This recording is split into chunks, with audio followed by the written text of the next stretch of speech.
Hi Janice, I'm going to record some feedback for you on your first draft of your guidelines. Firstly, well done for doing this. I know you were off school sick yesterday, so I'm impressed that you found out about the homework and you've done it, so well done.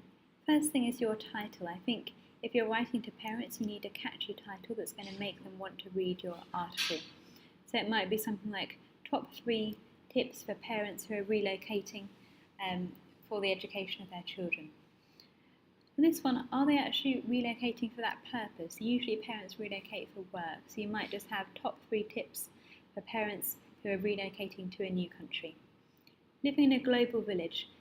Here I think you mean a global world. We talk about the world being like a village, but when you're talking about living in the world, I think you need to be a little bit clearer. So talking about living in a global world, a lot of parents want their children to experience different cultures and learn different languages in order to raise their competitiveness in society. The is a definite article, so you'd only use it if you're referring to a specific society. But here is a general comment, so in society. Raising a third culture kid. We use the verb face when you are directly facing something yourself, but here you're talking about the parents having this problem when raising their children. So I think you could use a verb like present, multiple obstructions is the noun, and challenges. Here are some with possible solutions and suggestions for you. You're writing to the parents. Language ability. The children's ability to learn a foreign language, check your spelling, will decrease as they age or as they get older.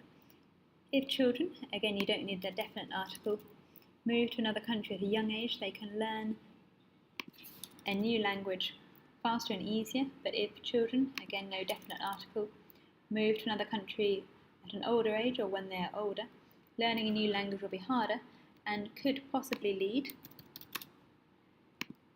to being bullied by other kids. You, if you're addressing directly to the parents, you should be aware. Be aware is what you use when you're saying, for example, danger, stop. But here you're just telling them to pay attention. So you should be aware of the time that you move to another country.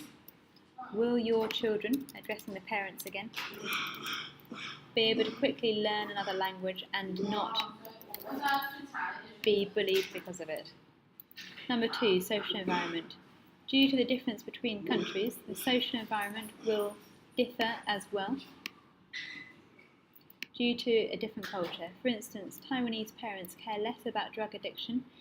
Here, it's not they care less about it, it's that they don't need to worry about it. So you might be able to make it clearer by saying Taiwanese parents don't need to worry about drug addiction in middle school or high school. Yet in the US, parents have to be aware, again rather than beware, that their friends in middle school or high school might introduce and influence them into drugs and all kinds of bad habits that are less common in a conservative country rather than cautious. In a conservative country like Taiwan. And number 3, identity misconception. TCKs tend to live in different cultures for a huge amount of time, leading to them not knowing which culture they belong to. You, because you're addressing the parents directly, you should talk to your children and help them see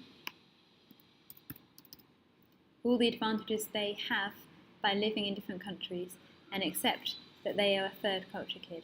Growing up in a foreign country can become an advantage as long as you, because you're talking to the parents, are able to confront all the difficulties and help the kids to face the challenges living in a different culture.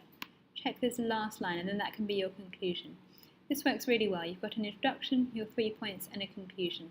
I think this is a really good first draft. Well done.